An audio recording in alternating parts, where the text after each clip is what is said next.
difficile pour Sophie de Wessex de cacher son émotion. Le 10 avril 2021, la comtesse et son mari le prince Édouard ont fait une apparition remarquée au château de Windsor. Le couple a rendu visite à la reine Elisabeth au lendemain du décès de son mari le prince Philippe. Le prince Édouard, 57 ans, est le plus jeune des 4 enfants que la souveraine partageait avec son époux de toujours. Après avoir passé un moment en privé avec Elisabeth II, le comte et la comtesse de Wessex ont quitté le château avec les fenêtres de leur véhicule ouvertes pour saluer les nombreux Anglais venus rendre hommage au duc d'Édimbourg. Comme l'a rapporté une journaliste de Sky News présente sur place, Sophie est apparue les larmes aux yeux en affirmant que, malgré son deuil, la reine a été fantastique. Vendredi déjà, la souveraine de 94 ans avait pu compter sur le soutien de ses autres fils, le prince Charles, 72 ans, et le prince Andrew, 61 ans, qui lui ont discrètement rendu visite, voir diaporama. Aucune information n'a en revanche été communiquée quant à la venue de la princesse Anne, 70 ans.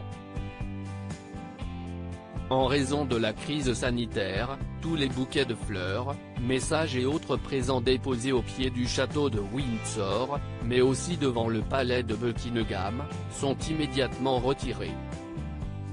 Comme l'a précisé le Daily Mail, des employés royaux ont assuré que tout sera conservé et exposé aux membres de la famille royale à l'intérieur des demeures royales. Des obsèques en comité, très restreint. La dépouille du prince Philippe repose pour le moment dans la chapelle privée de la reine, dans leur demeure du Berkshire, avant d'être déplacée samedi au Albert Memorial Chapel, au château de Windsor, pour 7 jours de deuil national. Les obsèques sont prévues pour le 17 avril prochain, mais seule une trentaine de personnes pourront y prendre part. Une cérémonie religieuse sera organisée pour un petit nombre de proches en la chapelle Saint-Georges, à Windsor, avant que le duc d'Édimbourg ne soit inhumé non loin de là, dans les jardins de Frogmore. Même si la crise sanitaire chamboule les plans du palais pour les funérailles, le prince Philippe aurait de toute façon demandé à être enterré sans grande cérémonie nationale. Si l'on présume de la présence des 4 enfants du défunt, le doute subsiste quant à la venue de ses 8 petits-enfants.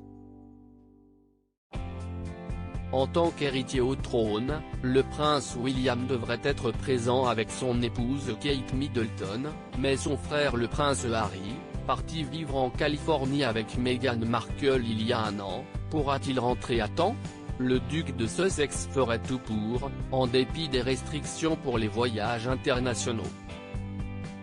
Comme l'a détaillé l'AFP, des salves d'artillerie ont salué la mémoire du prince Philippe dans tout le Royaume-Uni samedi.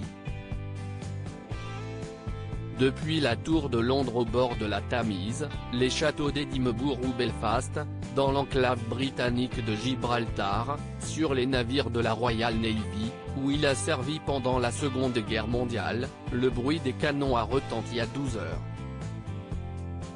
Cette salve, première d'une série de 41, une par minute, vient rendre hommage à celui qui était devenu le patriarche de la famille royale britannique, après être né prince de Grèce à Corfou et avoir passé une enfance ballottée dans toute l'Europe.